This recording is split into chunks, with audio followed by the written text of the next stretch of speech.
ओबीसींना धक्का लागत नाही, कारण 100-150 वर्षापासून मराठा समाज हा ओबीसी आरक्षणात कुणबीच्या नोंदी मराठ्यांच्या सापडल्यात आणि ज्याच्या कुणबी नोंदी सापडल्या नाहीत त्याच्यासाठी सगळ्या सोयऱ्यांचे अधिसूचना काढलेली, त्याची अंमलबजावणी उद्या करतील. ते धक्का लागण्याचा प्रश्नच नाही. आम्ही तिथंच होतो, रिकामी जागा होती ती फक्त ते भरून काढायचे.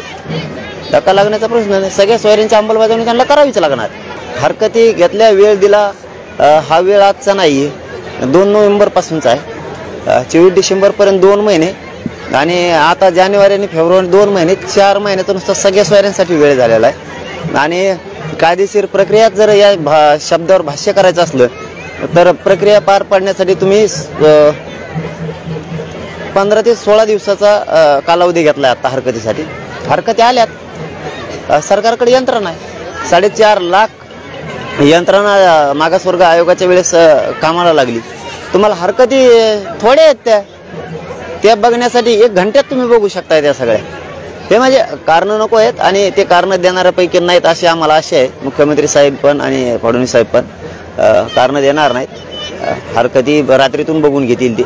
परंतु उद्याच्याला अपेक्षा आहे महाराष्ट्रातल्या मराठा समाजाला सगळ्या सोयऱ्यांची अंमलबजावणी आपल्याकडून होईल. सर्वसामान्य करोडो मराठ्यांना असं वाटतं जे आमदार महोदयांना मंत्री महोदयांना आम्ही मोठं केलं त्याने आमच्या मागणीप्रमाणे बोलावं, आणि जर ते उद्या ओबीसीतून मराठ्यांचं आरक्षण हे सगळ्या सोयऱ्याची अंमलबजावणी करावं ह्या बाजूने जर बोलला नाही तर तो मराठा विरोधी उद्यापासून धरला जाणार आहे. आमचा असला तरी त्याला पर्याय नाही.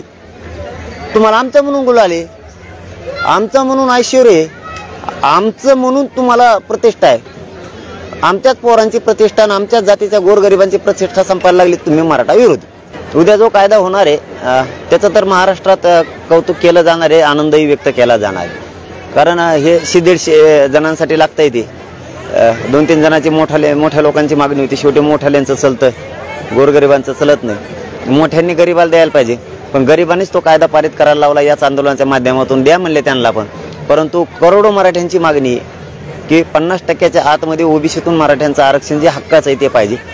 त्याच्यामुळं कुणबी नोंदी सापडल्यात आणि ज्यांच्या सापडल्या नाहीत त्यांच्यासाठी सगळ्या सोयऱ्यांची अधिसूचना सरकारनं काढली. हे याच्यातलं महत्त्वाचं विशेष आहे. त्यामुळे त्या अधिसूचनेची अंमलबजावणी सरकारला करावी लागणार आहे. जरी मागासवर्ग आयोगाचा अहवाल घेऊन सरकारनं कायदा पारित केला तरी तोही याच गोरगरिबाच्या आंदोलनामुळे त्यांना ते मिळतंय. परंतु याचा अर्थ असा नाही की तुम्ही सगळे सोयऱ्यांची अधिसूचना तुम्हीच काढली आणि अंमलबजावणी करणार नाही, तर असं होणार नाही. तुम्हाला अधिसूचना त्याची अंमलबजावणी करावीच लागणार आहे.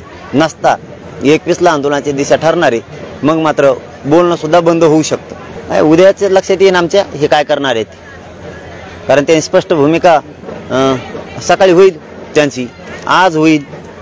आजचा दिवस आहे, उद्याचा दिवस आहे. अधिवेशन सुरू व्हायच्या अगोदरही स्पष्टीकरण देऊ शकतात की आम्ही चर्चा करणार आहेत 20 तारखेला किंवा 21ला. आम्ही 21चीच वाट बघणार आहे, कारण 21ला करतील ना ते भागांकडे आता नाही पडत. आम्ही 20ला आमच्या लक्षात येईल की हे सगळ्या सोयऱ्यांची अंमलबजावणी करणार आहेत का नाही. परंतु महाराष्ट्राच्या मराठा समाजाच्या वतीनं सगळ्या पक्षाच्या आमदारांना आणि मंत्र्यांना विनंती आहे की तुम्ही सगळ्यांना जी समाजाची मागणी की सगळ्या सोयऱ्यांची अंमलबजावणी करावी, ओबीसीतून मराठ्यांना 50% आत आरक्षण देण्याची ही मराठ्यांची मागणी करोडो, आणि याच करोडो मराठा समाजाच्या वतीनं आमदार आणि मंत्री महोदयांना आणि आमदार महोदयांना विनंती की सगळ्या सोयऱ्यांच्या बाबत तुम्ही उद्या एकमताने आवाज उठवावा आणि मराठ्यांची जी मागणी त्या बाजूने बोलावं. म्हणजे ओबीसीतून 50% आतून आरक्षण. जर तुम्ही ही भूमिका उद्या मांडली नाही, तुम्ही जर वेगळंच बोलत राहिलात 50% वर द्या खाली द्या, ही मराठ्यांची भूमिका नाहीये, मग याचा अर्थ असा होणार की ज्या मराठ्यांनी जे मराठ्यांचे आमदार आणि मंत्री मोठे केलेत हे मराठ्यांच्या विरोधी आहेत, यांना उद्यापासून मराठा विरोधी धरलं जाईल. आणि नुसता सगळे सोयरे एकट्या शब्दासाठी 3.5 महिने झाले. हल्लं किती अंत बघावा सरकारनं या समाजाचा. समाज नाही सोडत. काय काय असतं पर त्यांना मर्यादा आहे, तसं समाजाला बी मर्यादा आहे. ज्यांना मोठं केले तेच जर आपल्या विरोधात बोलणार असले आमदार महोदय आणि मंत्री महोदय, तर मराठ्यांना सुद्धा त्यांचा विचार करावा लागणार आहे. आपला असून आपल्या मागणीप्रमाणे बोलत नाही, वेगळं बोलतो.